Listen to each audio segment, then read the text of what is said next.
അവരോട് പോയി പറഞ്ഞേക്ക്. മാത്രമല്ല ക്രെഡിറ്റ് കാർഡ് കാട്ടി പിന്നെ എൻ്റെ പേരിൽ 2 ക്രിമിനൽ കേസ് ഉണ്ടെന്ന് കൂടെ പറഞ്ഞേക്ക്. സാർ പിന്നെ ഒരു മയക്കുമരുന്ന് കേസുണ്ടെന്നും പറഞ്ഞേക്ക്. കിടക്കട്ടെ. ഇതൊക്കെ ഞാൻ പോയി പറയണോ? മിനിമം ഇതെങ്കിലും പറയണം. വേണമെങ്കിൽ നീ 2 കയ്യിൽ നിന്ന് കൂടെ ഇട്ടോ. സാർ ഇതൊന്ന് നോക്കി, ഞാൻ ശബരിമലയ്ക്ക് പോകാൻ മാല ഇട്ട് പോയി. അതൊന്നും കുഴപ്പമില്ല, നീ ഇതങ്ങ് പോയി പറഞ്ഞാൽ മതി.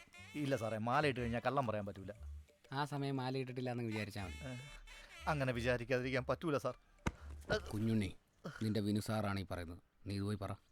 മാല ഇട്ടിട്ട് കള്ളം പറഞ്ഞ ഒന്നും സംഭവിക്കില്ല. ഇല്ല സാർ, മലയ്ക്ക് പോവാൻ മാല ഇട്ടിട്ട് കള്ളം പറഞ്ഞാൽ മലയ്ക്ക് പോകുമ്പോൾ പുലി പിടിക്കും. പുലിക്ക് അവിടെ വേറെ പണിയുണ്ട് കുഞ്ഞുണ്ണി.